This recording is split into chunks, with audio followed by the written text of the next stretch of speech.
सकाळीच घेतलेली धुलिवंदनच्या कलरमध्ये कोंबड्याचे अंघोळ दवीत. त्याचे केस वारले म्हणून जरा केस साफ करत घेतले. तसा जास्ती काही नाही बोलता सुकटनं भाकर होती.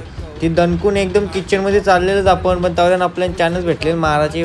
पण मारायलाच गेलो आणि तेवढ्या मागं बघला म्हणून डोक्यावर हात फिरून जसं बाहेर गेलो. बाहेर पोरा काय केलं ते काय माहीत, ते माझ्या अंगावर धावत आलं. त्यानं जास्ती काही नाही बोललं. त्यानं काही बोललं तर फेकायची चप्पल विप्पल थोबारो म्हणून त्यानं काही नाही बोलतं. बाबूने घेतला म्हणून माझ्या अंगावर टांगला.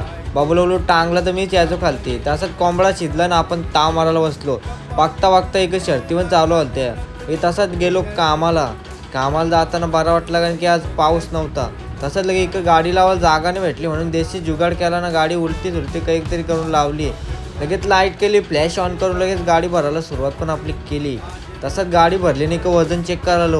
वजन बघताय तो काही 3 वर्ष व्हायला 2 किलो वजन वाढले फक्त, म्हणून मी काही बोलत नाही कोणाला. तसंच लगे पंख्याची हवा खात बसले. बोलो आज नाही उद्या असं करून बोलू बॉडी करून कवा व्हायची काय माहीत. मेहनत घेतल्याशिवाय इलाज नाही. बोलू खानापिना पण अंगाला लागण आहे, कवा लागण काय माहीत. असा विचार करीत निघलो घरच्या रस्त्याला. बोलू जावा खावा दणकून शॉर्मा. मी एकट्याने बबड्याला पण आणलेल. बबड्या बोलतो आपली जान. बबड्याला सांगितलं दोघं पण दणकून खाव. कोणाला सांगताना आम्ही दोघं किचनमध्ये घुसलो ना, दोघं खायला बी लागलो. कसा कोणी बघला तर तो बोल मना पण म्हणून बबड्यानं आम्ही खात रस्त्यावर आलो. बबड्याला बोलो आता कोणाला दिसलो आता आता खपली खाऊन अख्खा खपो. तसंच लगेच संध्याकाळची नाही रातची आलो डायरेक्ट आईस्क्रीम खायला. मंगल्या भाई जोडला होता. मंगल्या भाई बोलतो मला आईस्क्रीम खाऊ. मंगल्या भाईला आईस्क्रीम घेतलं आणि घेतलं फालुदा. मंगल्या भाईला मी खावता तू पैसे भर. असं बोलून आजच्या ब्लॉगवर तो समाप्त. Bye bye.